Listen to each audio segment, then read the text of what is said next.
Okay. It's alive. Brief sound check.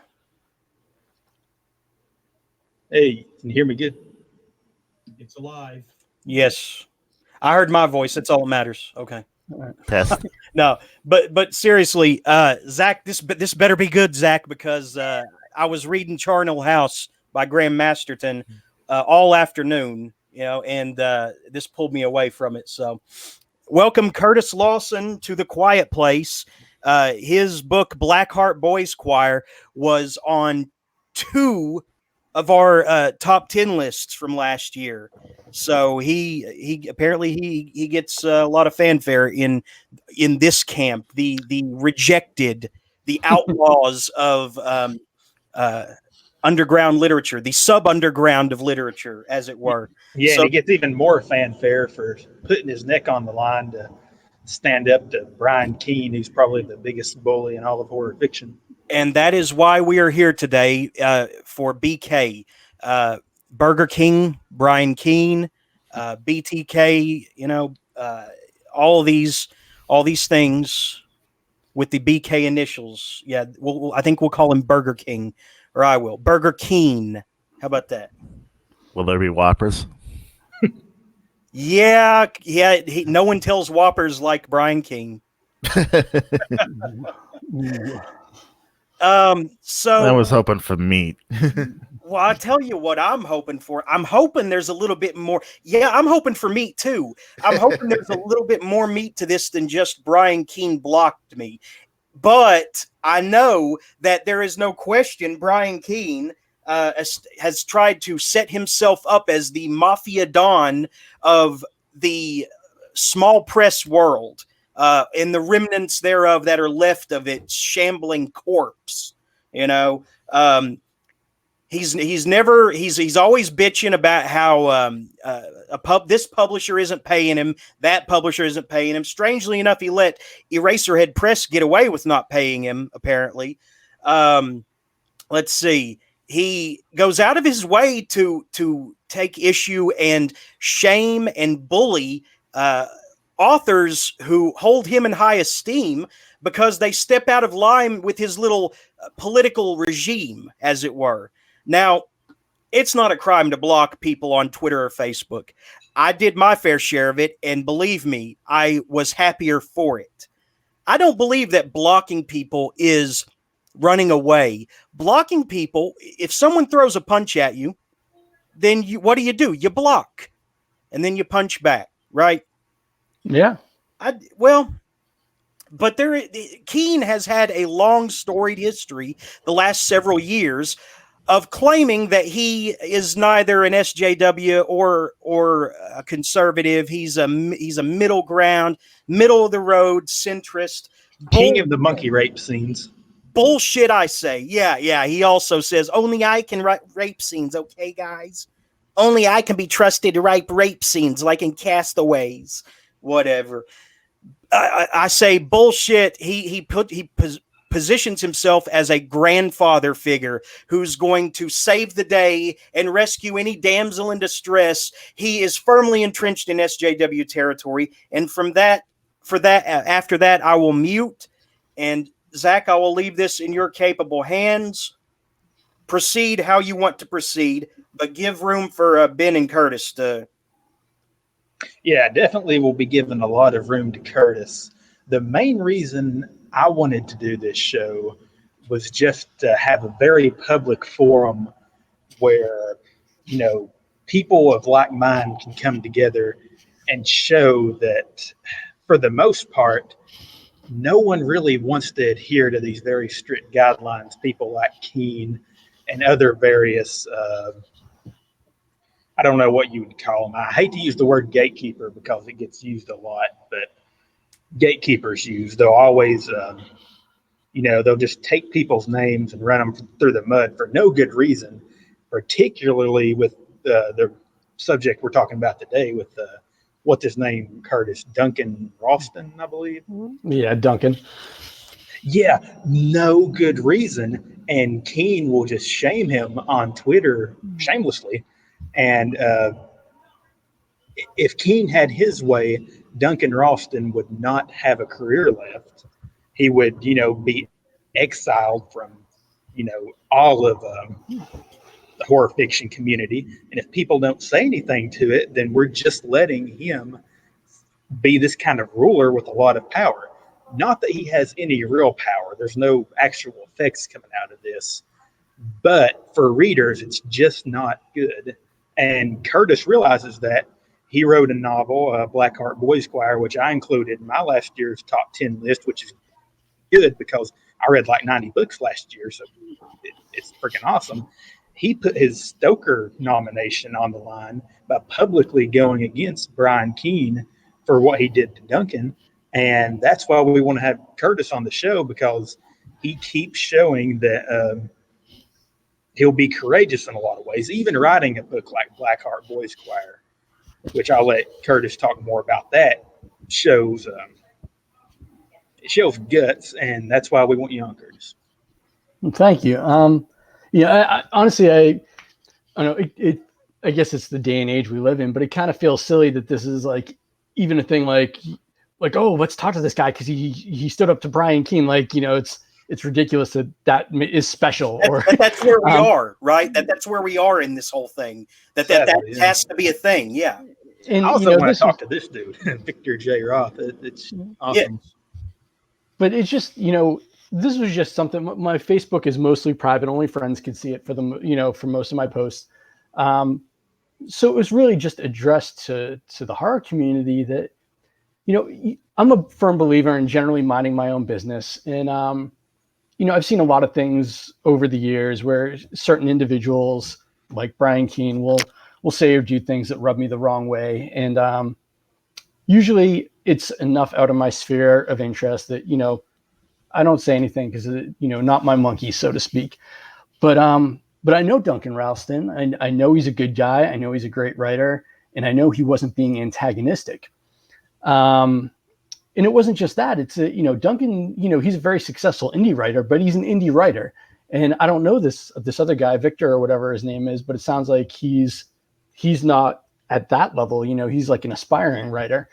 And for someone of Keene's stature to screenshot guys like this, to try to harm their careers, it just seems petty and beneath him. And even if Keene does think that they were being antagonistic to him or he feels that way, and whether that's justified, it's irresponsible of him to use his position to harm the careers of people who are not even close to his level.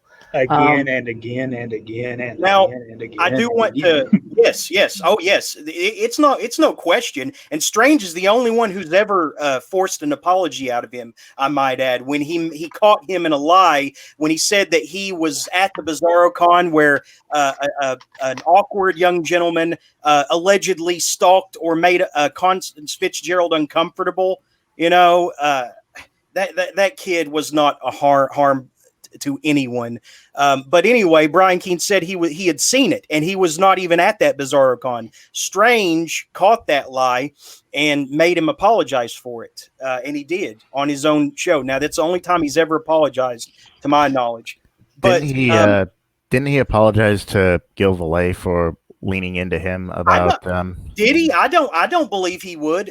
It doesn't sound like the Keene I know. He leaned into Gil? Yeah. Because I guess he thought, it's wrong that this guy who wrote, he kind of took on face value that, Gil was trying to kidnap and eat women, I guess, and he condemned, his books being published, and Gil just kind of shot back at him. And from what I understand, Brian Keene apologized to him, but I did not know that. That is surprising. Yeah, I'm sorry. Go ahead, Ben. I could be wrong. I'd have to ask Gil. Okay. Well, I thought it was on. I think we did. Gil didn't even know who Brian Keene was, amazingly. but let's point out why Keene blocked like Zach, for instance. I guess Victor, Curtis, right? Yeah, I think he blocked me because Zach retweeted me. Actually, either that or somebody screen capped my Facebook thing and sent. Oh, it. wait, you think it started with me? I don't know who it started with because I'm not on Twitter, and I'm telling you, I'm much happier for it. I just know it happened all around that same time, but it was a pretty short window of time. Did you know? Did you guys know that his co-host Dave was in the hospital for serious surgery? I've read something on there about that, but I mean that I didn't tweet at Brian Keene. Like I said, I posted this on my private Facebook page where, only people I'm friends with could see. And I wasn't trying to antagonize Brian Keene. I was letting other writers know, hey, this isn't okay. This behavior isn't acceptable. Damn right. Yes. And I didn't. See, that's what we're Brian doing. Keene. We're not gossiping. We're pointing out this, flaw in the horror community. We're not like them. That's right. I didn't even mention Brian Keene's name at first. Mm-hmm.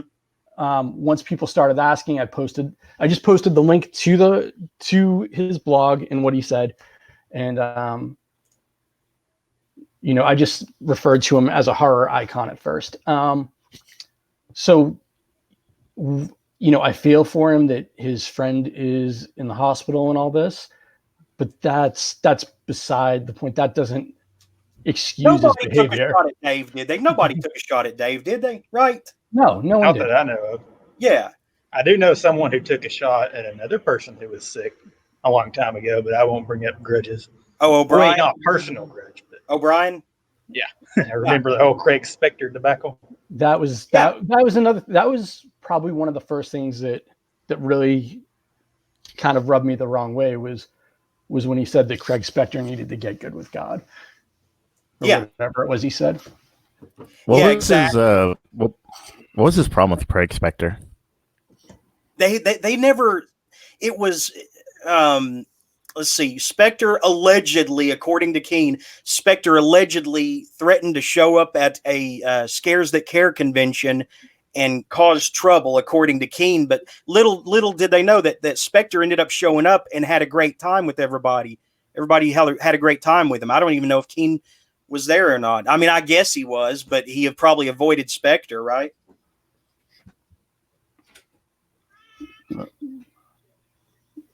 No clue. But, I just want to say for the record, I don't know Brian Keene. I'm friends with, or, friendly acquaintances with enough people who are friends with him. And, they're cool people. And maybe he's a perfectly fine guy off the internet. But I can't abide by someone wielding their status like a club so often. And it sounds like he does, he uses that status to do some nice things for people and help out people's careers. Mm-hmm. But I mean, there was, the right before this whole thing with Duncan, he posted the Jane Doe thing and he's like, don't make me punch down, this kind of veiled threat to this Jane Doe woman who just about anybody who's involved in the horror community, they know damn well who he's talking about. And now that's a confusing story, the whole Amber Fallon thing. That's got a lot of twists. Yeah, I'm so far removed from it. I have almost nothing to do with these people. So I don't know what's true or what's not. And I don't really care. The fact is that, don't say, I'm not going to, I don't believe in punching down and then threaten, don't make me punch down. And it goes into the whole thing of, there are these veiled kind of insinuations against people's careers and, in one side of his mouth, he's saying, well, I don't have the power to mess up anybody's career. You're in charge of your own destiny. And you'll find your own. Out of the other side of his mouth, he's like, my 16,000 followers are going to know all about this. In the veiled, I just want to point out again, none of us knew that Dave was undergoing. I haven't listened to the horror show in a year at least. Okay. And that's the God's honest truth. I won't listen to him if he says anything about me. I just don't listen anymore. The man doesn't interest me anymore as a person, as a writer, but there is no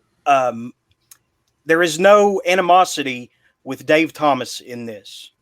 I don't think anyone who has an issue with Keene is going out of their way to insult or belittle Dave right now. I understand he does not need any aggravation. However, I'll share this little information about his GoFundMe. Okay, I mean, that's how unreal there is to any rumors of animosity we are projecting towards Dave Thomas. Okay, I would even say animosity toward Brian Keene as a person.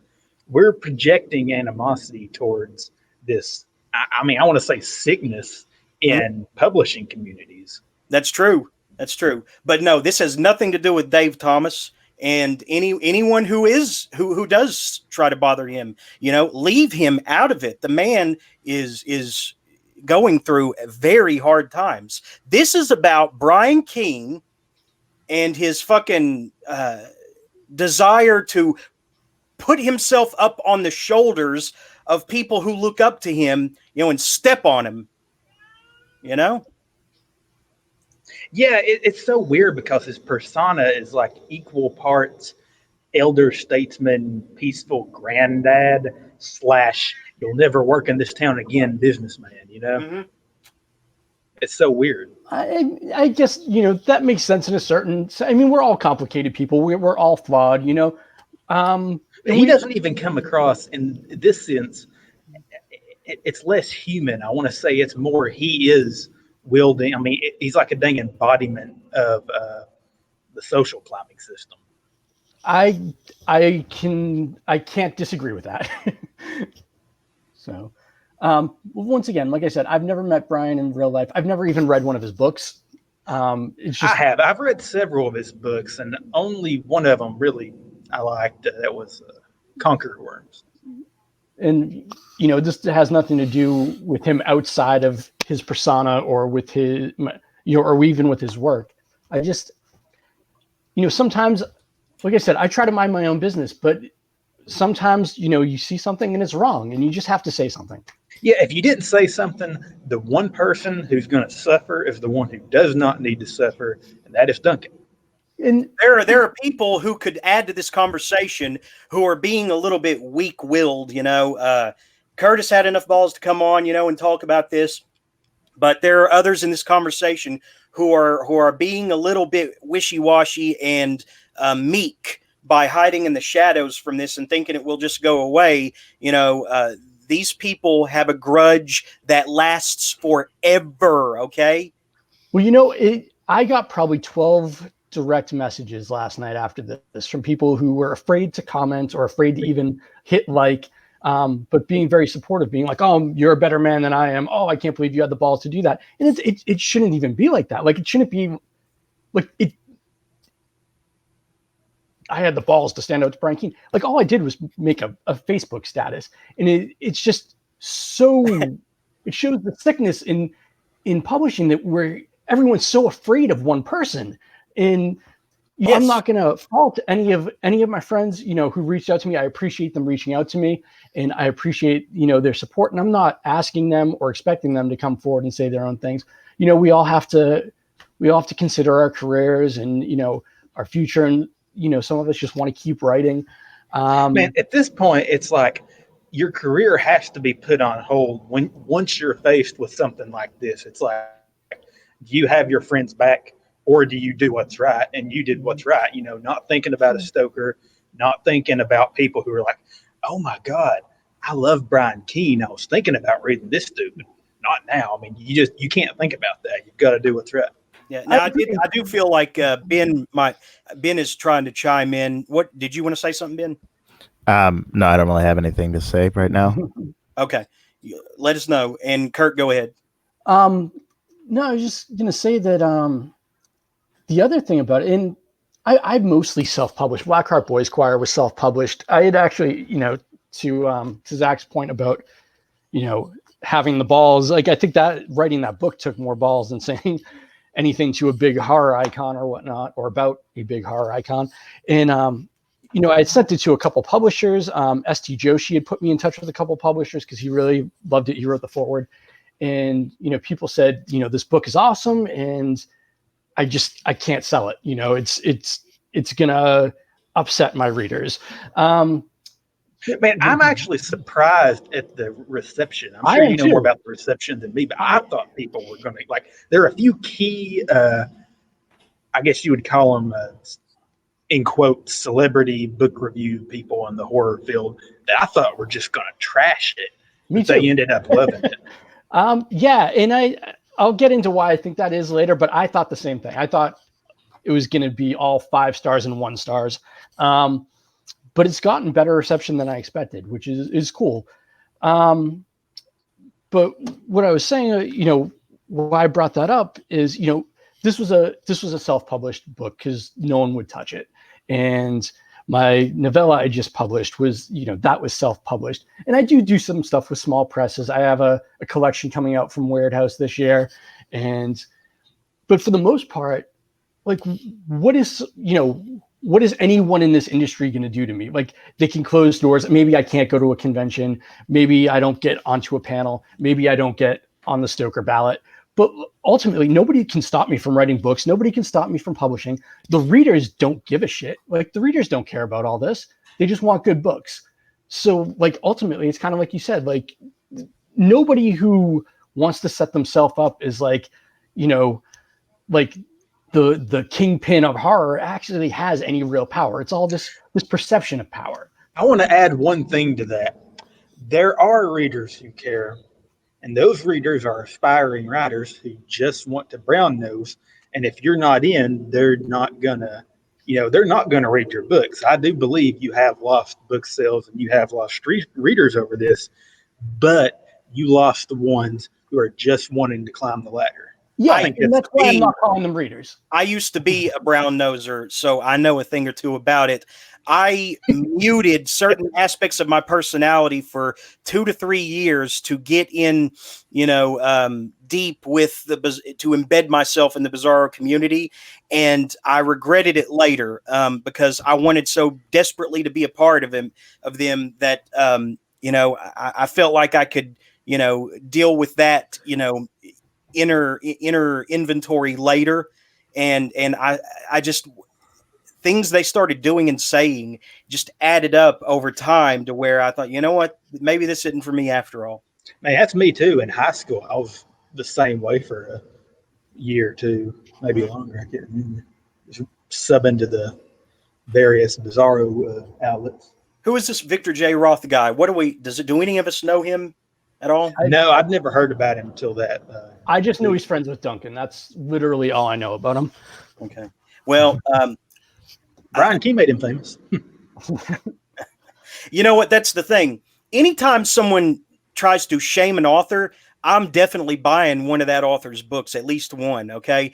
Anytime these Mary Sue editors and columnists try to say, only read women for a year, only read women for a month, I guarantee you I'm reading whatever male author they try to hold up as an example of patriarchy. I'm buying 2 of every one of their books. Okay. Nobody tells me who to read, what to read, or why to read, because I read everything. That's the legitimate truth. I will read anything now. That's something that I really don't like. Like I'm in favor of. It gets thrown around as like a corporate buzzword, but I am in favor of diversity. I'm in favor of reading books from all around the world, from all different types of people. It's the way they present it. It's just so fucking sanctimonious that if anything, it's pushing people away from doing it. I don't think it's just sanctimonious either. I think that it's tone deaf and it misses the point. I don't know if you guys saw it. I think Barnes and Noble just put out these book covers where they put they reskinned. Yeah, they reskinned all like Frankenstein and the Wizard of Oz and put all these like characters, made them black, even though they're not black characters in the book. And it's like you're missing the point. Like this is skin deep. Like what the fuck was the point of that? If you're gonna do something for Black History Month, you might want to I don't know, promote black authors instead. You fucking idiots. Exactly. And I think that a lot, like you said, I'm all in favor of diversity, but I want that diversity to be real diversity. I want people from all sorts of backgrounds, people from all different sorts of mindsets and worldviews. and not just like based on their skin color or whatever religion they happen to like kind of follow when they were growing up. I want to read stuff from guys who never finished high school and were in gangs, and I want to read stuff from like people who grew up as like jihadists. I want to everything, but what most of the diversity crowd seem to want is books that have the same message that they like, which is pretty much like a middle-aged white progressive message wrapped in various window dressings. They think that what they want is the silencing of the people that they claim to hate, the white male patriarchy. They want them completely silenced and as subjects, as subordinates or subservients. They want them to be little jesters yelling diversity. And see, the thing is that the white male patriarchy really doesn't care enough to try to suppress them. They suppress themselves, is the way I view it. But the thing is, how long until Nathan Bedford Forrest and General Robert E. Lee are black? I mean, if we're going to make everybody, if we're going to revise everybody as black, in literature this time every year, how long till Robert E. Lee and Nathan Forrest are black? Well, now that'd be really fun. I will say to people's benefit, the Barnes and Noble thing did not go over well. That definitely backfired for them, and people said the same thing. Oh, I'm so surprised. Yeah.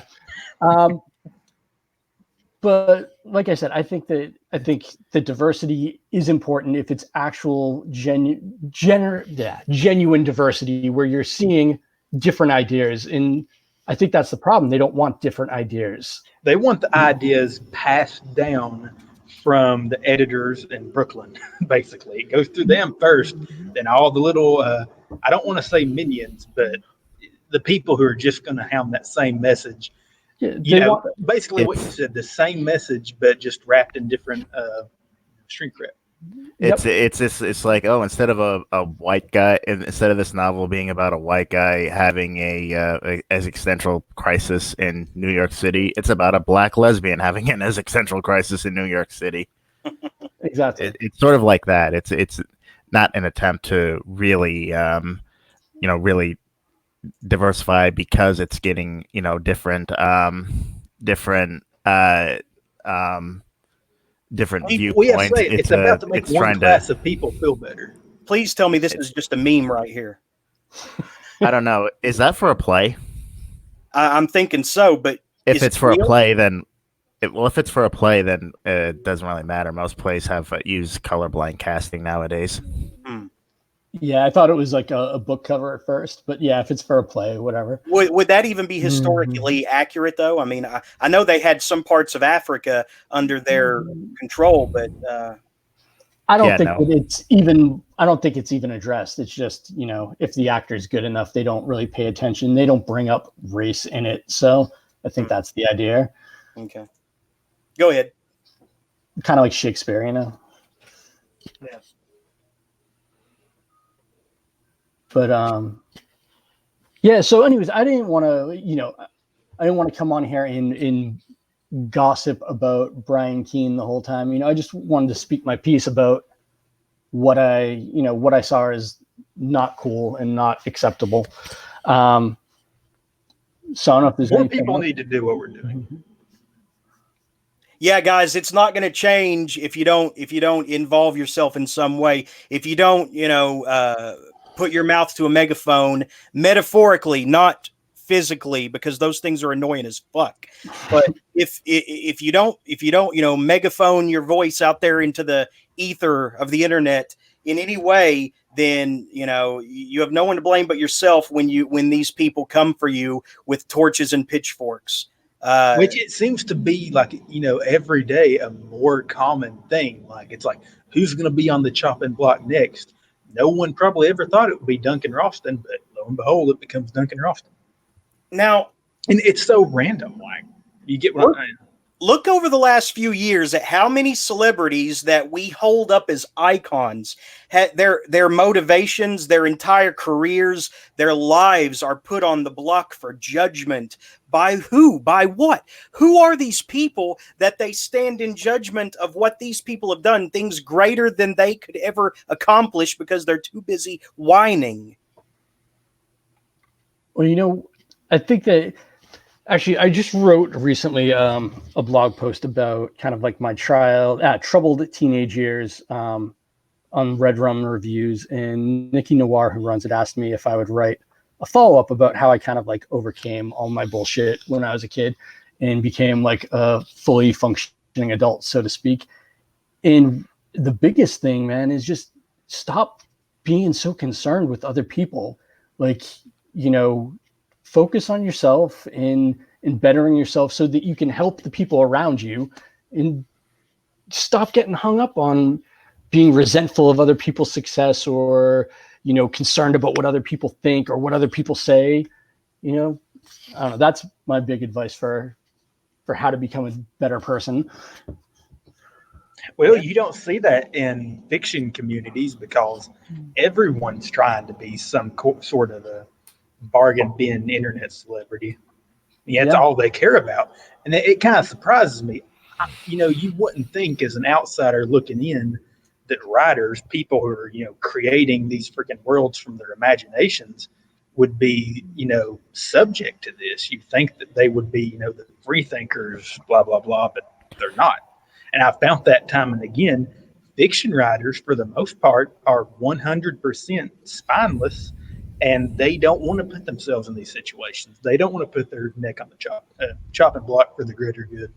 Yeah, Yukio Mishima, the Japanese author, he actually wrote an essay. I think it was back in the 60s or 70s, something like that, where he proclaimed that the reason he believed that most writers were spineless or neurotic, and he reasoned that they were incapable of handling the constantly shifting, chaotic world, and were trying to and would engage in writing fiction in order to wrangle it into something they can control. I can get that. I feel like I could fall into that. How many writers have total control and mastery over their own lives? So yeah, they go and they create their own worlds where they can be in control. Sure, yeah.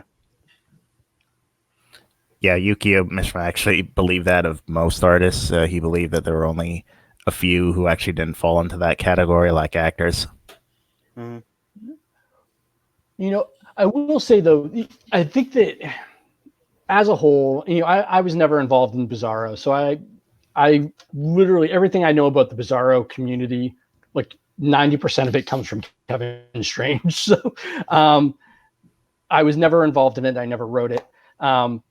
But I have been involved in the horror community for a long time. And I will say that while most of the people in the horror community aren't going to, speak up when they see somebody bigger than them doing something that maybe they shouldn't, I think most of them are genuinely good people who just want to write, man. They just want to keep their heads down and write fiction. And I don't think most of them are trying to be bargain bin celebrities or trying to,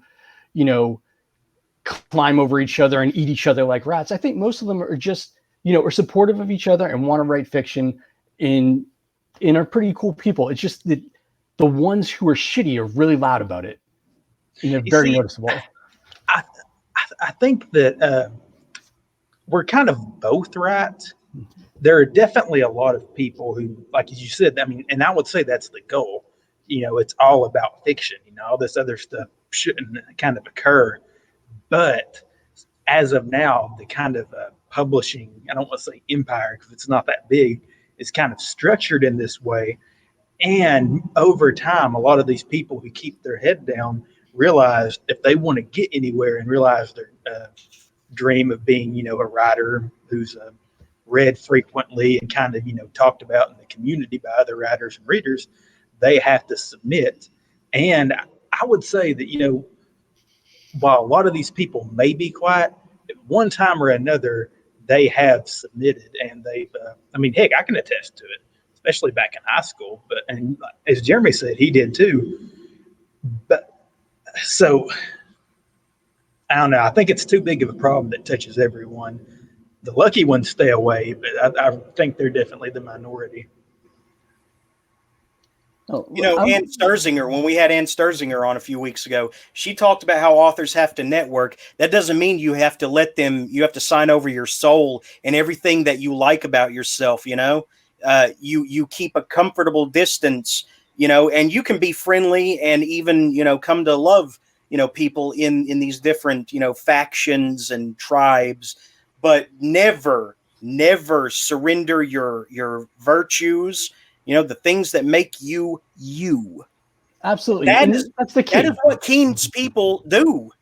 That is what they do. They come to take your pearls. I run a series of readings here in Salem, Mass, and I've been running them for several years, and I've had a lot of writers. New England has a really, really big horror community, and I've had a lot of writers come in. Some of them I'm very friendly with, and some of them, I'm, I guess, cordial with. I don't have any sort of sense of friendship or closeness with them. I feel that if I didn't kind of keep that distance with some of them, they would expect me to, kind of fall in line. And the fact that I haven't with some of them is kept that distance neutral, so to speak. But it's about setting boundaries, and that's what you need to do. And I think that if you're firm with that and you're proving that you're a professional and that no one's going to stop you, and you're going to keep doing shit no matter what they say, most of them will respect that and at least kind of not be antagonistic towards you. And like I said, I've had right after the 2016 election, I ran one of these readings, and it was days after the election. And I just sent out an email to everybody, and I said, no politics. I don't care what your politics are. When you're up on that stage, we're not talking politics. This is at a bar. People come to have a good time, and we're just going to read horror stories. And some people got pissed at me for that. Who wants to hear about politics in a bar? I mean, for one, everybody's sauced, so they're not credible. And two, I don't know. I've talked politics in a bar a lot. But number two, people are there to have a good time, like you said. Who wants to deal with that? Yeah. You'll get your ass kicked if you get too political in a bar. Not in Massachusetts. Everybody's on the same side. Which side? Oh, you never been here? Oh, this is a very, very, very progressive state. Okay. Yeah, me and Jeremy are both from Tennessee, so we're away from that. Yeah, this is it's all like universities. Everywhere you look is a college. So, but it's yeah, I'm in Iowa, which occupies like a middle ground. And I'm in Des Moines. Well, I'm in Des Moines, which that's definitely a solidly liberal city. Yeah. So at least you got Slipknot. True.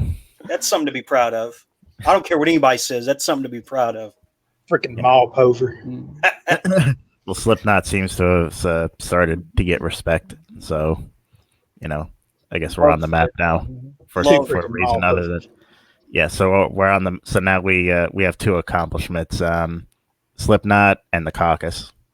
I don't know if you could call that an accomplishment, sir.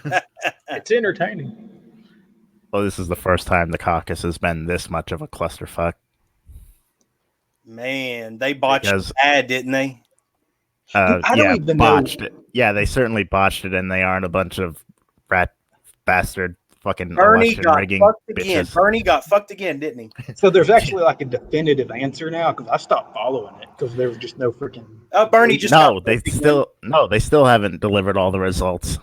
But Buttigieg acted like it's already in the bag for him, right? Yeah, I was surprised that they decided to give it to Buttigieg, because I thought at least if they screwed Bernie over, they'd go with someone like Warren or Biden.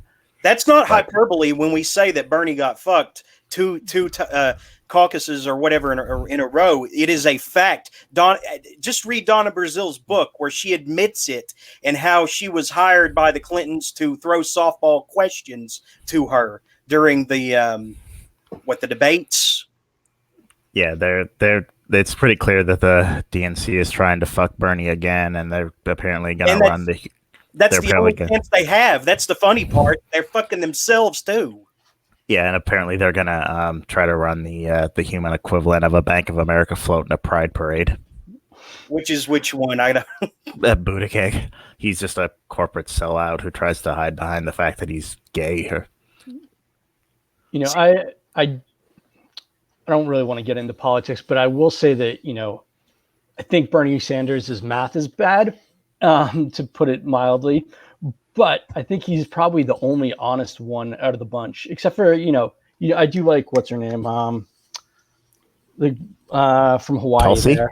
Yes, I like Tulsi. Oh, yeah. Oh, I saw her. I love that she's suing the Clintons. I love that she's suing Hillary. Yeah, I thought that was a bad move, but then Hillary decided to hide from being served. So I actually like Tulsi Gabbard a lot, and I like Yang to a certain extent. But I will say that's another funny thing. Andrew Yang ended up performing better in the caucus than Biden did.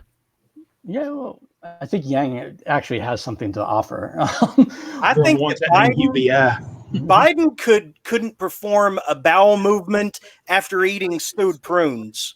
I think he would mess that up. What the heck? I'm saying that he's fucking goofy. Biden is goofy. We saw those cartoons. Those cartoons were pretty much in context of his rambling nonsense. I mean, I'm going to have to write that down and use that somewhere. He spent the whole caucus telling people, "Oh, if you don't like me, vote for someone else," and handing reporters that pre-written answers to their questions on pieces of paper. Amazing. Anyway, yeah, wow. Do we have anything else to say about this clown, this Burger King? No, I just want to reiterate once again. I don't know Keene. I've never had any personal interaction with him, but it's not okay to use your clout when you're that big against someone who's an indie guy or an aspiring author. It's punching down no matter what he wants to call it, and it's not supportive of the community. It's toxic to the community. And if this guy really does love the horror community like he claims, then he should be the bigger man. If he wants to be the grandfather of horror, act grandfatherly. Know when it's not worth saying something. What's it gonna hurt Brian Keene to just be like, oh, I got upset on mine, I won't say anything about it. And some people will come at me and they'll say, well, you got upset on mine and you said something about it. Fair, whatever. But do you do it every week? Do you do it every day? This is the first time I've done it in quite some time. Mm-hmm. So that's really all I have to say about it.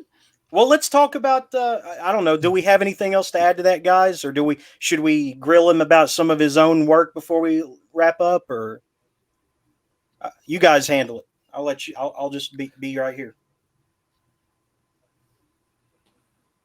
Zach? You got anything, Ben? Well, I do want to give Brian Keene some credit during the whole Bizarro Con thing. He did seem fairly even-handed about that. He even recently had Chandler Morrison on his podcast.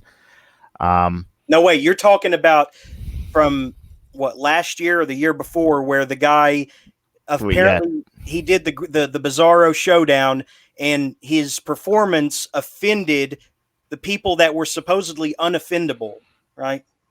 Yeah, that was Chandler Morrison that did that.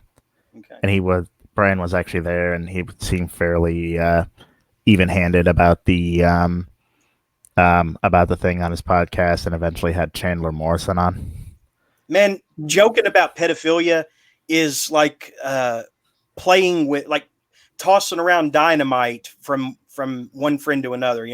It's dangerous. But these people pride themselves on being so cutting edge and everything, and somebody finally put them, had them taken aback. So Yeah, and the freaking results were disastrous. I mean, Jeff Burke getting fired from Deadeye. I don't know if it'd be technically fired or not. Jeff Burke standing up for free speech. I loved it. It renewed my respect for him a little bit. I ended up apologizing and somewhat making amends with him. I understand never fully, but I respected that stand he took long enough. He walked away from something he had known for at least 20 years, somewhere in there, because he wasn't down with the censorship that Tiffany was proposing when she was about to take over. Because Rose just lays down and lets Tiffany walk over, So I mean, that's my take on it. But I had my respect for Jeff renewed enough that I had to come clean and say, "Hey, I was wrong a little bit," But there is one thing that really bothered me, because apparently, like the whole thing actually was filmed by someone. And Chandler Morrison actually had the video of it, and he had video proof that some of the people complaining about him were cheering in the crowd, and apparently some people told him, like, yeah, don't release the video, that it'll look bad. What? No, it'll look bad for look bad for the two faces who did that. What the fuck? Very interesting. I remember somebody told me that a couple of those Broken River folks from Tiffany and Osborne's camp, that whole CW of the Bizarro crowd, they walked out during Christoph reading Great White one year. Great White House one year, yeah. Was it because he did some kind of accent or something? Some Asian accent, yeah. This is why I can't hide that genre anymore. They killed themselves. They killed their own movement. Sad. It could have been so much more. Okay. You see, way back when, I used to think that this type of thing would, start slightly getting, less and less or become less and less of a problem. But then you see this happen to Duncan over nothing. And how is Duncan going to hurt anybody? Yeah. Really? How is his little, the author of Ghostland and Midwives, how is he going to have a negative, contribution to any community? Not even a fringe player, Well, Keene is just taking shots at easy targets. The thing about Duncan's, actually, I would say Duncan's more than a fringe player. He makes a good amount of money. He sells a good amount of books, but does he? But the thing is, it wasn't even about whether he could damage the community. Like, Keene never even argued that. He's like, this guy said something I didn't like, and I can block people. They say something, and I don't need to explain it, which is totally valid. Brian Keene can block whoever he wants. Anybody can block whoever they want, and you should if they upset you. But there was no need for him to use a person as an example with their name, with their avatar. He could have blacked out his name and his avatar and just put up the tweet that offended him. He could have just said, a tweet offended me. So it wasn't even, he wasn't even white knighting on behalf of the community saying this person's a danger to the community. He was like, this person pissed me off today and I was in a mood, so fuck him. That came off to me as him saying that it's like he's such a morally great person that, he had to slip up and he had to, put the bad man down.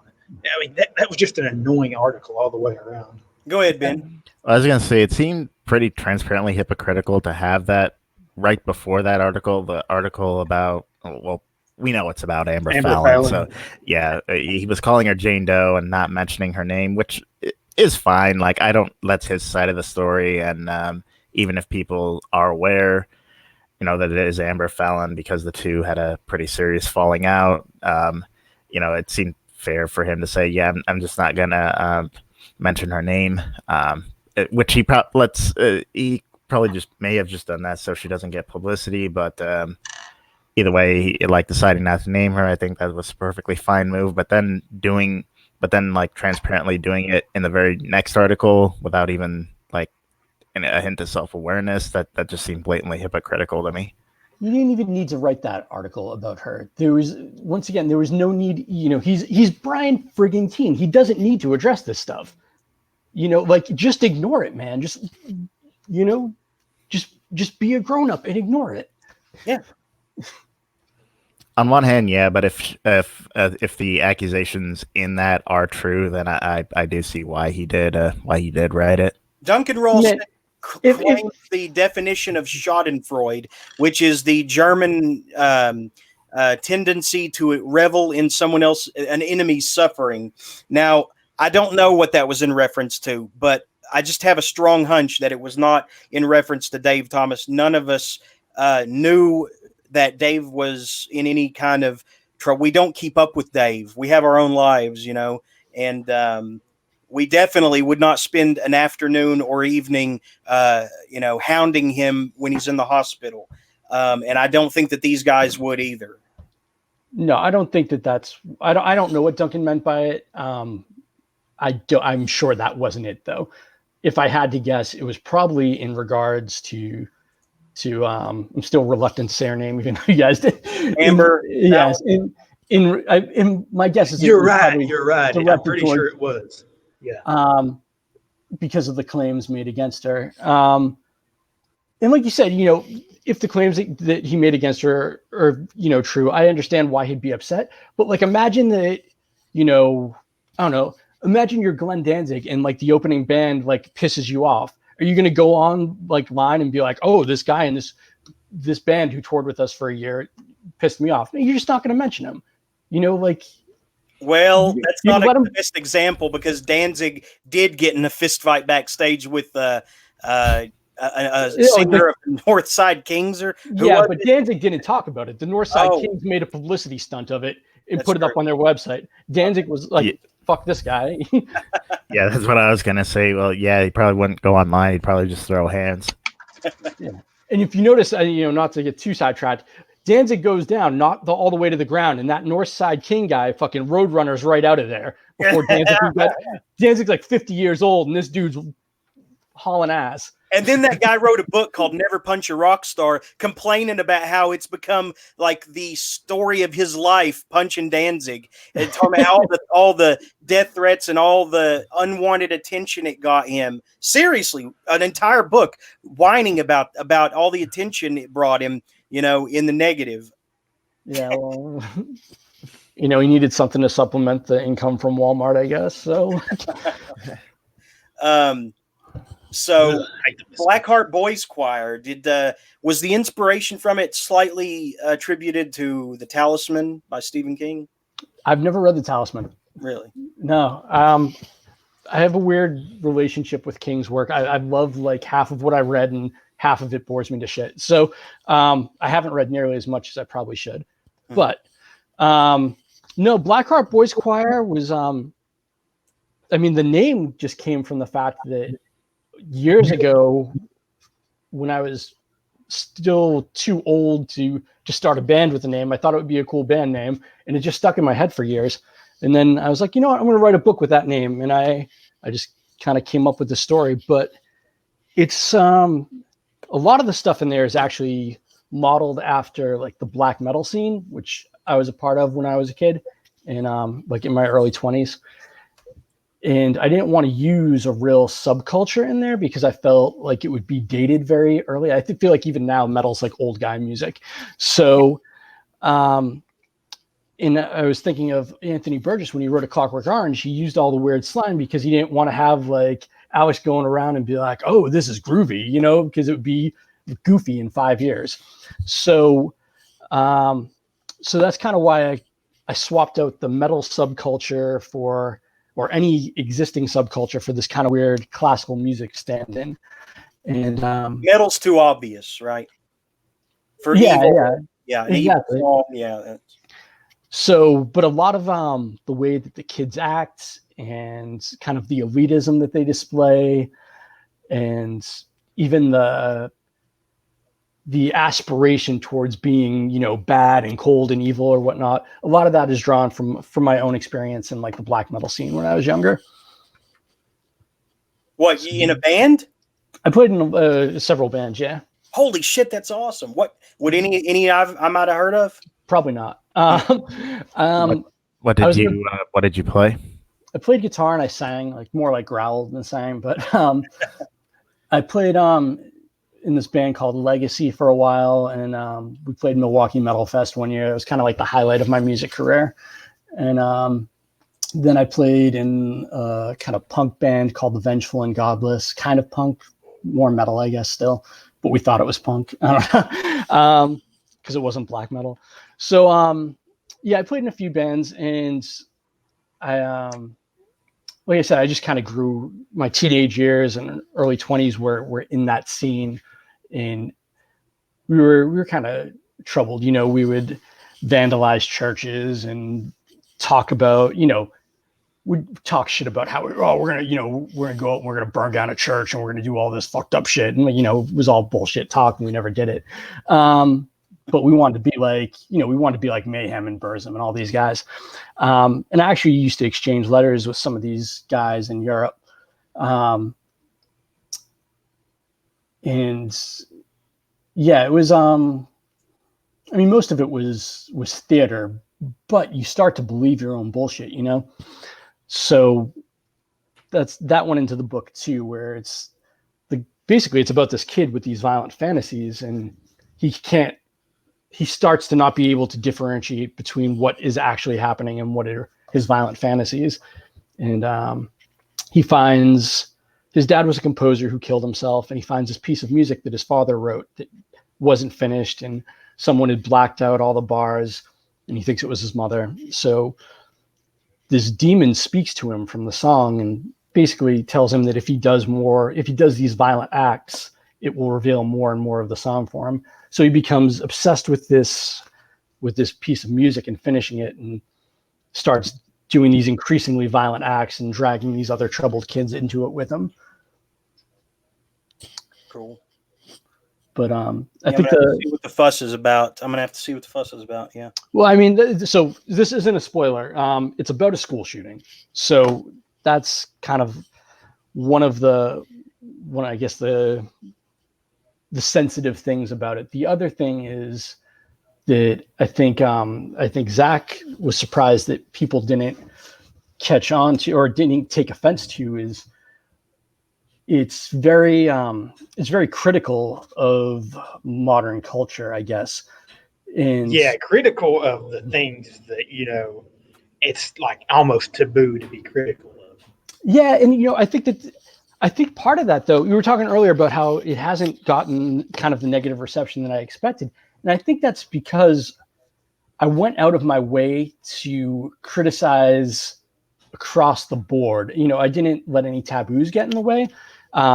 It definitely is critical of a lot of what you might categorize as postmodernism, but it also is critical of kind of blind traditionalism in a way. The main character, he's very he's lost kind of in between. There's no kind of background for his traditional, because he in a way does have kind of a traditional mindset, but that's kind of like faded away, like it was built, on sand. Exactly. And he's kind of left like in just a shifting island, and he doesn't have anywhere to go. And that's the one thing that kind of stuck out to me when you were talking about him and his friends, the boys choir, their elitism. It's almost kind of an anti-elitism, because the establishment is, in a way. Oh, we lose Zach. What? Yep, we lost Zach.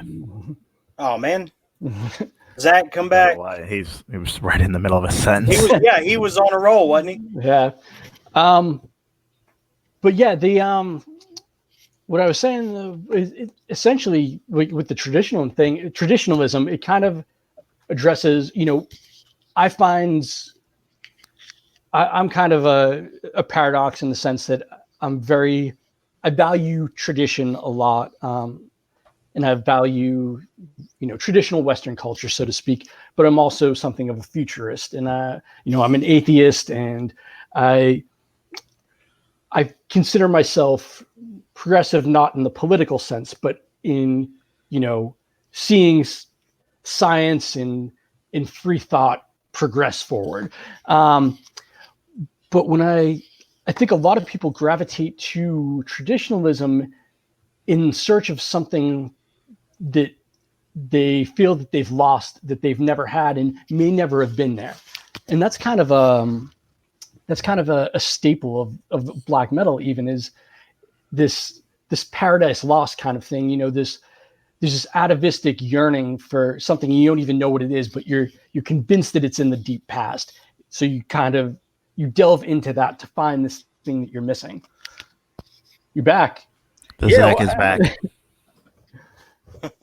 Did y'all even hear me talking?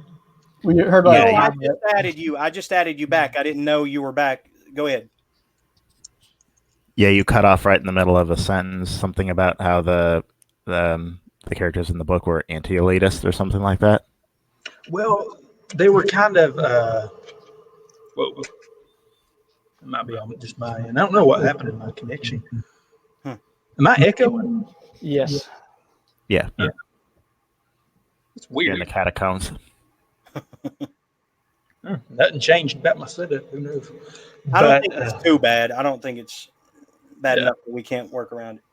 No, they were anti-elitist in the sense that they were kind of a traditional mindset, but the world around them had just degenerated so much, as well as kind of and it goes back to the masculine role model. They don't have any sort of role model, so they've got this it's like kind of a constant battle of traditionalism. Okay. It's getting better now. Yeah, traditionalism and degeneracy, and they're kind of lost on this island. I guess that's the best way to put it. That was very intentional. Down to the role model thing. I don't know if you picked up on it, but there's a scene where they're all kind of like drinking in the auditorium and really getting to know each other. And Lucian mentions that his dad killed himself, and Asher says that his dad's in prison, and Maxwell's father ran out on him and his mother, and JC, his father, was just kind of like this dead inside wage slave who let his boss and his wife walk all over him. And those choices were on purpose. That was to kind of show 4 of the like real dangers that affect men in the modern world: suicide and prison. And you probably disagree with me, because I heard you saying when I got back that you were an atheist. To me, all these problems seem to come straight from secularism. I disagree. And so I have an interesting, I guess, a complicated relationship with religion. I don't believe it to be literally true. I think that it's on an empirical level. I don't believe in a God. That being said, I think that there are very valuable aspects to religion in an allegorical sort of way. And I think you have these lessons distilled over the course of thousands of years, these wisdoms that are distilled and put into these stories. And they've been proven to work over thousands and thousands of years. They've proven that they help society move forward, and they help individuals lead good lives. And I think that without those, we're in danger. I think that's where where secularism kind of provides a problem. We've decided, okay, well, if this isn't literally true, then let's throw the baby out with the bathwater, and we'll make up our own morals and our own values and our own everything. And that's why you have people looking to like comic books to guide them through life, instead of these ancient stories that hold wisdom of like the ages. On the opposite hand, though, I think that, you'll disagree with me, since you're religious, but I think that viewing or accepting the concept of God or dogma as an empirical truth is dangerous to scientific progress. But there is no progress, though. That's kind of my take on it. Any sort of progress is a progression to nothing, because if you're going in completely atheistic mindset, nothing really matters anyway. I'm sorry, Zach. If God exists, then He created science too. He did. I just don't. That's Oh, where I that's come fine. from. If That's he fine. did, I just don't like. My problem isn't like I don't like God and I don't want him to be real. It's just like if God was real, that would be awesome. I just don't. I don't believe it. Like I don't have this antagonistic thing towards it. I just I did when I was younger, but I don't anymore. I just don't think that it's true, and I think that if you say something like, evolution, or in like the guy with the Noah's Ark Museum and such, if you're going to try to approach science from the point of view that I'm going to try to prove these things that I want to be true, I think that there's a danger there. And I think that is doubly so for secularism, because I think secularism has become a religion in a lot of ways. And you see this with the SJW crowd. They've thrown actual science and the scientific process aside because they say, these are the things we want to be true. These are our religious dogmas, and we're going to do whatever we can to prove these things true, which is why I think academia is a mess, because I do think that there are secular religions now that, and they're approached with fanaticism and zealousness and a total disregard for reason and logic. I think that I'm also religious, and I guess I was a Southern Baptist when I was last a member of a church, but and I was baptized. I do believe that secularism improves quality of life for everyone because it allows them to choose their level of their involvement in religion, whether they or if they have any involvement at all. I'm not an enemy of secularism in quite the same way that Zach is, and I don't know if I misspoke by saying that, but I think that secularism is definitely it improves quality of life for everyone on either side. I agree when it's approached as actual secularism. I think the problem is when people attach, basically, it's the Nietzsche idea of, God is dead, and now like, okay, what do? So people have propped up these new religious ideas, whether it's, once again, they're pulling all their moral worldview from comic books, or whether they're pulling it from their college teachers, and they're calling it secularism, they're calling it rationalism, but it's not. It's just a new set of beliefs that they're going to put on a pedestal, and those are true no matter what the empirical world says. I would say that that same thing's gonna happen anytime you go away from, of course, I would say the Bible, because you can't. I think history's proven people cannot get through life without attaching some sort of, I guess you would say, divinity to a certain topic or an aspect, way of living, etc., to get them through life. And what you said about the comic books is completely true. I actually wrote an essay about that, or a very small essay about that, coming out in my next book, Dinosaurs and Potted Plants from Nihilism Revised, about, today people engage in straight up media worship. You don't need me to elaborate on the problems that leads to, but go ahead.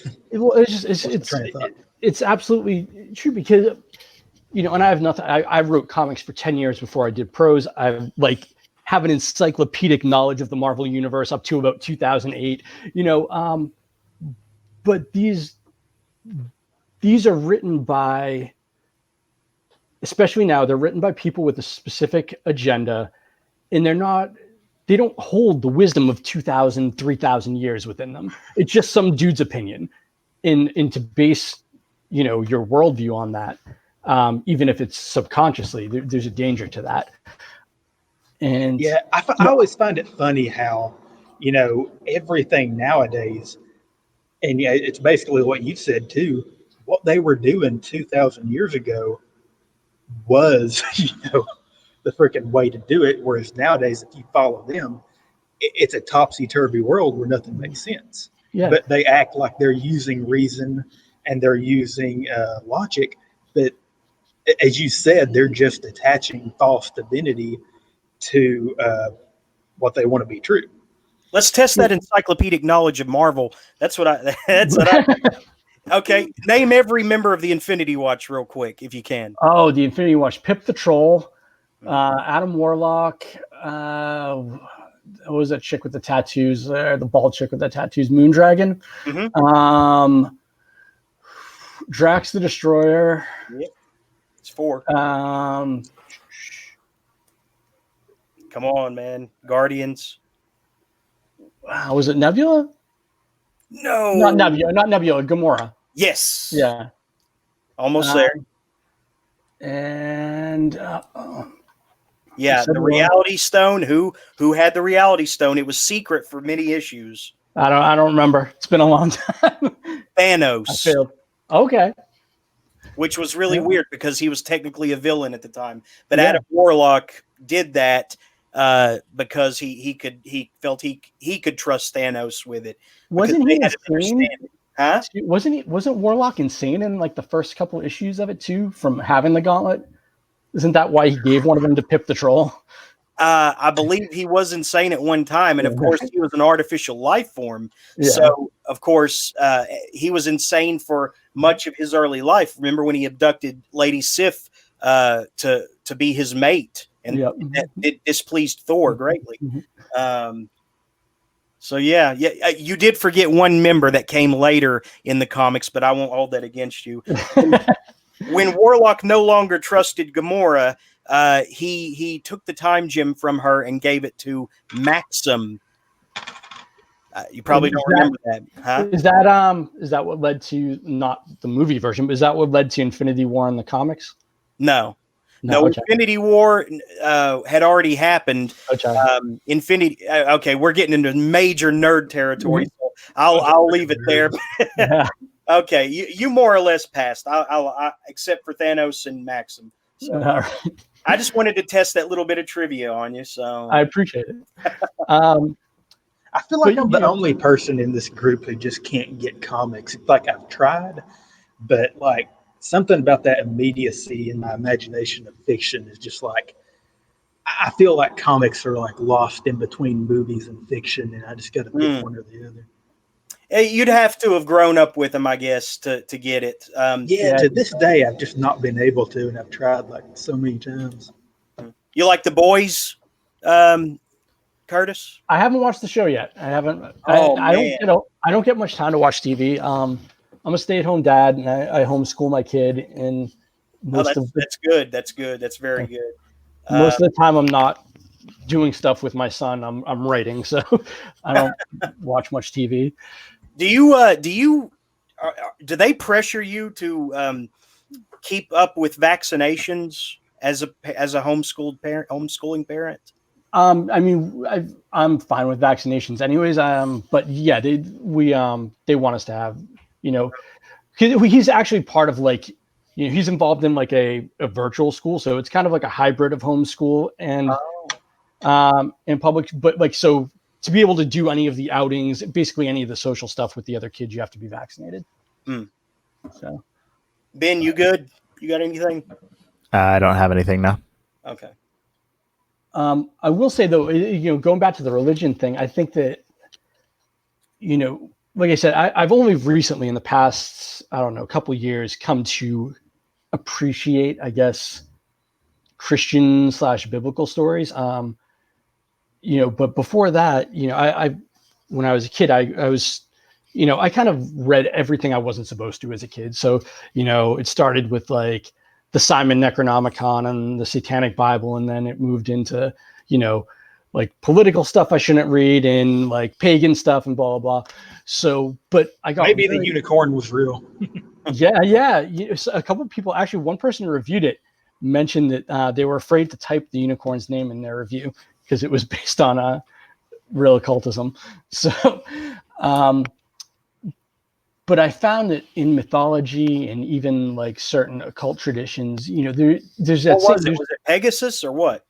Oh, the unicorn? No, it's this demon Amdusius from Goetic tradition, which is like with the like what 50 or 80. Yeah, the Keys of Solomon, and he's like pretty much the conductor of hell, and he takes the form of a unicorn.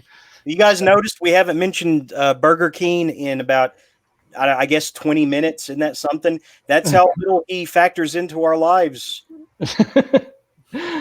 Well, I was gonna make a cheap crack. I won't do it. Yeah, no, make it. I want it now. Oh, I was just gonna say, Leave well, the thing. I was gonna make a comment about SD Joshi writing the foreword and his thoughts on Keene, but anyways, yeah, I found Working on now. What am I working on now? I'm doing a collection called Devil's Night for Weird House Press, and it's basically a collection of stories that take place over the course of a single Devil's Night in Detroit in 1987, and they're all kind of interconnected. So, yeah, it's been fun to do, and Weird House Press is pretty cool. Joe Morey, he started Dark Regions. He runs Weird House Press. He's been very cool to work with. There's going to be Dark Region's still around. Dark Region is still around. His kid runs it, Chris Morey. So, but yeah, there's going to be a limited edition signed hardcover, and it should be a pretty nice looking book. Oh, I was thinking of Dark Fuse because that was the one that had all that drama. I don't know anything about them. A lot of press is going under. Go ahead, Ben. I was gonna say, so is it more of a horror book or more of a crime book? Because I know, like with Devil's Night in Detroit, they used to have major problems where every year there would be a ton of arsons on Devil's Night. Yeah, it's a horror book, but I mean the arsons are a central part of it. I just essentially, Joe had read Black Art Boys Choir, and he didn't think he could sell it. He liked it, but he didn't think he could sell it. So he asked me to write a collection for him because he likes my writing. And we threw around a couple themes. He wanted to do something themed. Originally, he had suggested maybe a Halloween thing, but I thought a Devil's Night collection would be more interesting than another Halloween collection. And I've always been kind of intrigued by the concept of it. So there's definitely crime noir elements, and there's some urban fantasy elements even. But yeah, mostly it's horror stories, and a lot of them are centered around the crime happening in Detroit over the night, though. Okay. So, guys, are we ready to wrap up, or did we have anything else that was really pressing about the situation, or that we wanted to talk to Curtis about while we got him here? I can go either way. So, Nothing I can think of right off the bat. Okay. I mean, we said what we needed to say. It is definitely witch hunting. This grandfather figure does. And I mean, it's simple. Keene has a sizable following. Now, when he mentions someone on his show, he needs to make sure that it is worthy, to call that person out. He abuses this power. For someone like him who grew up reading comics, he should know he is alien to this phrase of Peter Parker's with great power comes great responsibility. Keene needs to bring that into himself and absorb it fully, because he does not understand it. Most of those people don't understand that phrase. Yeah, I agree. And well, Curtis, I'd love to have you back, man. Maybe you could, pop in every few weeks or so, if you wanted to opine on things that are going on in fiction or comic books. Maybe you could be our comic book guy.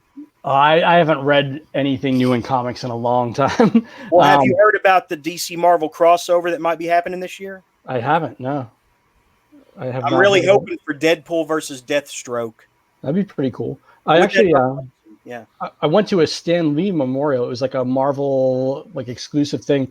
A guy I did a comic with. I gave him his first job in comics, and he draws for Marvel now. And he took me to it. It was a really cool event. Mm-hmm. So, yeah. But anyways, I'm really hoping for Deadpool versus Deathstroke and Man-Thing versus Swamp Thing. Hopefully, it'll be better than the last DC versus Marvel. The only comic book related thing I care about is the Morbius movie coming out.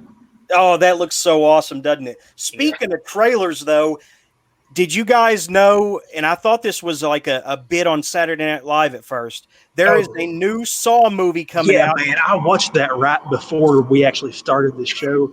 I think it looks pretty cool. Starring Chris Rock and Samuel L. Jackson in a Saw movie, and Samuel L. Jackson gets his trademark motherfucker in. I love it, and I'm actually excited to see it. I swear I thought it was a comedy bit on some show. No, it's 100% real. Chris Rock and Samuel L. Jackson in a serious horror movie that is connected to Saw. This is awesome. I think I saw that. It's called Spiral or something like that. Yeah, and it also in from the book of Saw. From the book of Saw, yeah, whatever that means. So it is connected, and I don't think it's a reboot. I think it's loosely connected. So it surprises me. I was certain, like at this point, if they were going to do anything with Saw, they'd reboot it. Like Jigsaw died in the last movie, didn't he? Or was it the movie before that? I don't even know. Okay, the last one was a third one, prequel at the very beginning or something. Oh, yeah, I only watched the first two Saw movies. Dude, if you try to watch the Saw movies in like chronological order, there's no way that he should have been able to set up those traps so fast and anticipate every little movement and decision they made. It is not underestimate the Jigsaw. You have to suspend your disbelief. But when I saw in that trailer Chris Rock chained up and holding the saw, I expected him to say, "Oh hell no!" and for an audience laugh track in the background. It's 100% real, and I am actually interested. But also that one and Halloween Kills coming out this year. I'm ready for that one. Yeah, that they didn't want to release it at the same time, so they bumped it up a few weeks early, I think. But Morbius does look awesome too. That's another one I grew up reading. Actually, one of the few comics I ever read was I believe Jared Leto that had Morbius. Yeah, Jared Leto. He was wasted in his Joker role in Suicide Squad, I hear. It was a little too over the top even for Joker, though. I mean, having mentally damaged stamped on your forehead or tattooed on your forehead, that's a little too obvious. It's too in your face. Wait. That was the Joker? I thought that was the meth head that lived down the street. I don't know. I didn't see Suicide Squad, but I didn't either. Yeah, I saw the trailer. Suicide Squad was a bad movie that was beautiful. Like there was just a lot of beautiful shots in it, like visually speaking. God, that new Harley Quinn movie looks bad. Yeah, man, I'll watch anything with Harley Quinn. I don't care. I saw it's supposed to be a Birds of Prey movie, but when I watched the trailer, I didn't recognize any of them. It's like, oh wait, that's Huntress. That's where's Catwoman? That's not Catwoman. That Cassandra Cain. That doesn't look anything like Cassandra Cain. Black Canary. I don't even know. I don't recognize any of them. None of them look like who they're supposed to, except Harley Quinn vaguely. Are they all black? No, Cassandra Cain. Yeah, I know she's Asian. She's supposed to be, but she really does not look like an assassin. Let's see if she's in the Birds of Prey movie. Yeah, I guess Kathy she's Yon? No, that's the director. Now I'm wondering. I've got to know who Black Canary is because Journey Smollett Bell, and yeah, she looks kind of black. Yeah, that's not Black Canary. Black Canary is blonde. This stuff matters, guys. I mean, you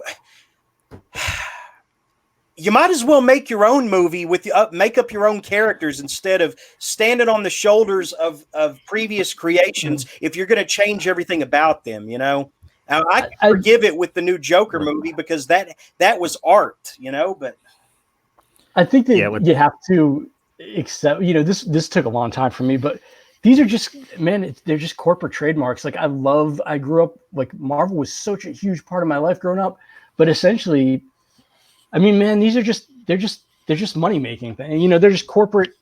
It's like I don't know, like the Noid or like Tony the Tiger. Like. I can't get upset about them changing the stuff anymore because it's just they've disrespected their own characters so much over the years that they don't mean anything anymore.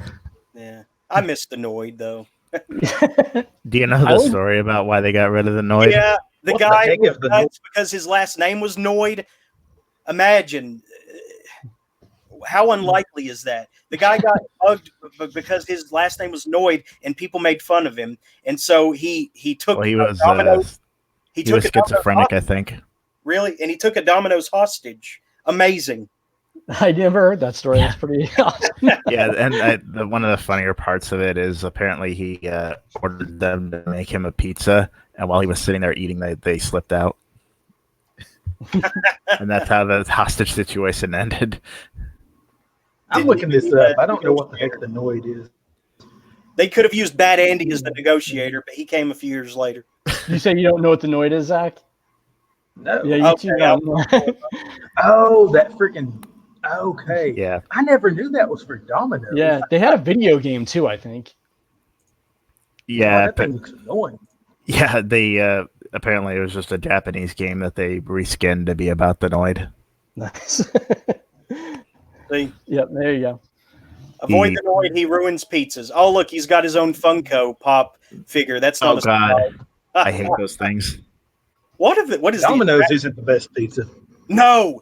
In fact, they've gotten worse, if you want to be honest. I mean, I think their pan pizza is okay. The pan pizza is good, but I don't know. Wait a minute. Huh? What's up? No, go ahead. I used to say, like, I live in like a wonderland of food, though. Like, there's like a million mom and pop places. So check this out. Lucky. Before we wrap up, I'm going to show you what real pizza is. Okay, I had to take a picture of this beauty, this fountain of cheese. Look at that. You see it dripping in ropes. Man, that's like looks good. Every mom and pop pizza place around here. Yeah. Do you have a Marco's in Blountville, Jim? I don't know about Marco's, but hang on, I'll show you the other one. Oh, look, there's all your porn. Look at that. Just thick ropes of cheese, man. That's Johnny Brusco. Man. And I will never stop putting Johnny Brusco over, man. They are the best pizza in the Tri-Cities in Tennessee. Check them out if for anybody who's watching this from this area. Shoot. That does look pretty good. Now I'm hungry. Before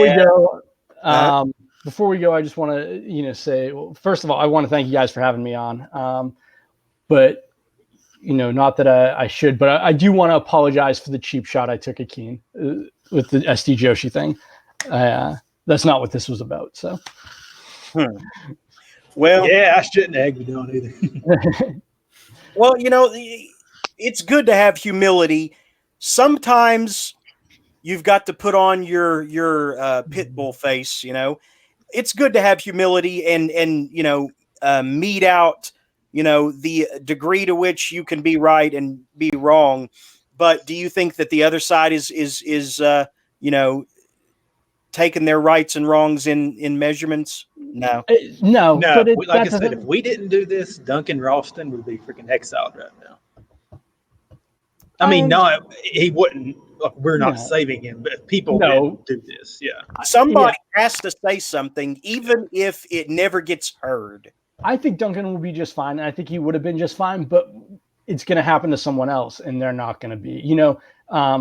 Duncan sells a lot of books and he has a lot of readers who aren't listening to the horror show or following Brian Keene's every word. But some young author who's trying to go the traditional route is going to say something that is, that someone takes offense with, and whether it's Brian Keene or someone else like that who likes to wield their clout like a club, likes to throw their weight around, they're going to stop creating art because of it. And all of us might be worse off because of it. Imagine the writers from the past who would have been bullied out of writing at this point in time.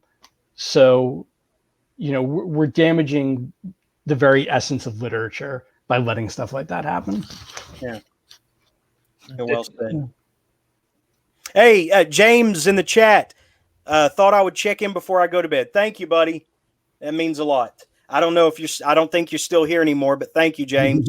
And have a good night. Curtis, thank you for having the audacity to come on. And I think that, you could be an occasional, talking head if you wanted to be. Yeah, man, just hit me up. Let me know. Okay. Ben, Zach, anything else, guys? Nah, I'm good. Okay.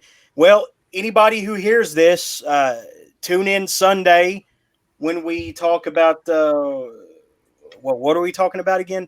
Oh yeah, we're gonna have Paul Bingham on. I don't know a lot about him. Who is Paul Bingham, Ben? An author of satirical and Southern Gothic stories. Mm-hmm. Let's see. Oh, well, no, I'll save that news for Sunday. I'll also be talking about what a psychogenic fugue is and how it relates to my life right now. Somebody's vagina smells like garlic. I'll talk about that. I'll continue to celebrate the egg on Democratic faces nationwide, and maybe explore the possibilities of another DC Marvel crossover that's supposedly coming this year. And you're gonna lose so hard. You're gonna get tired of losing. I don't know if I do a very good Bernie Sanders. That was actually pretty good. I'll rate it high.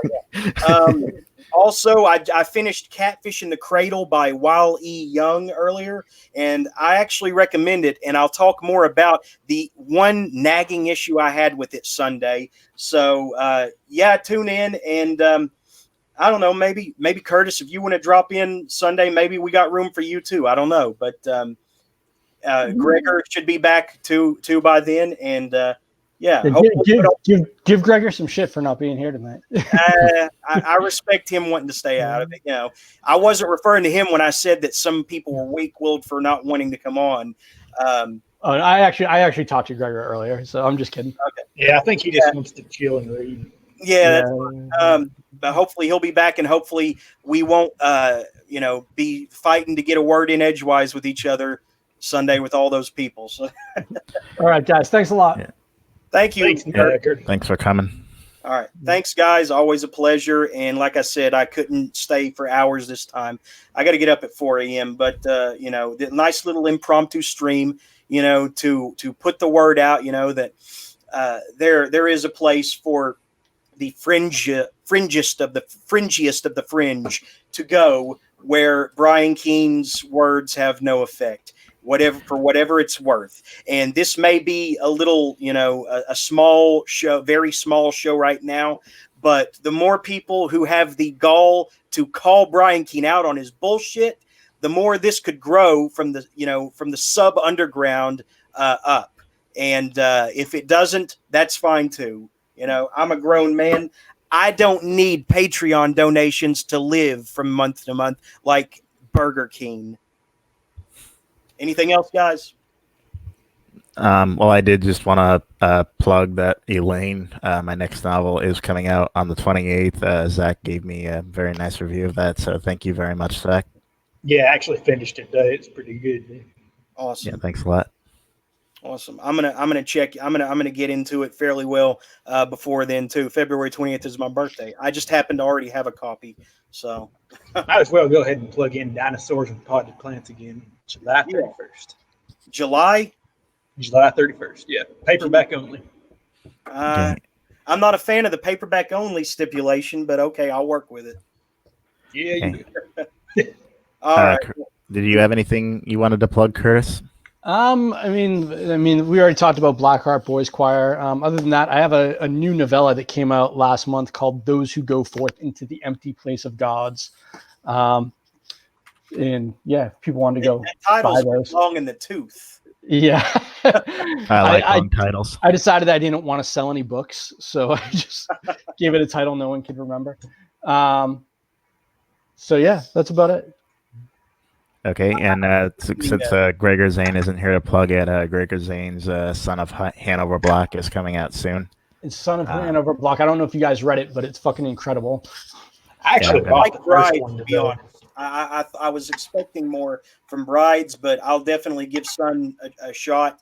And I loved the original Hanover Block. So yeah, I'm all on board with that. I definitely think Gregor's abilities are more, they're growing, from book to book. Yeah, I'm gonna buy the first one because actually did get it. I did get a new job. I start on Monday. I had my orientation today, so I'm good there. Congratulations So for when being. my I was paycheck, worried about you, man. so when my paychecks start coming in, I'm gonna pick up a Hanover block and work my way from there. Son of Hanover block is so much more disturbing than the others. Really? True, but I want to start from the beginning. Oh yeah, since yeah. it's a Oh no. series. Oh yeah. You absolutely want to start from the beginning. But I'm just saying, like, it's wild how you think Hanover block, like you think that, how's he going to top this, and it gets so much more disturbing. I'm glad you got a job, man. I was getting worried, but are you? Is it gonna interfere with the show? Do you need to wrap up later on Sundays or? No, it's the same hours as my prior job, so I'll be good. Awesome. As long as we don't go until like 2 a.m, I'll be fine. Okay. Thanks, guys. You guys make this show something special. So we'll see everybody Sunday. All right, see you then.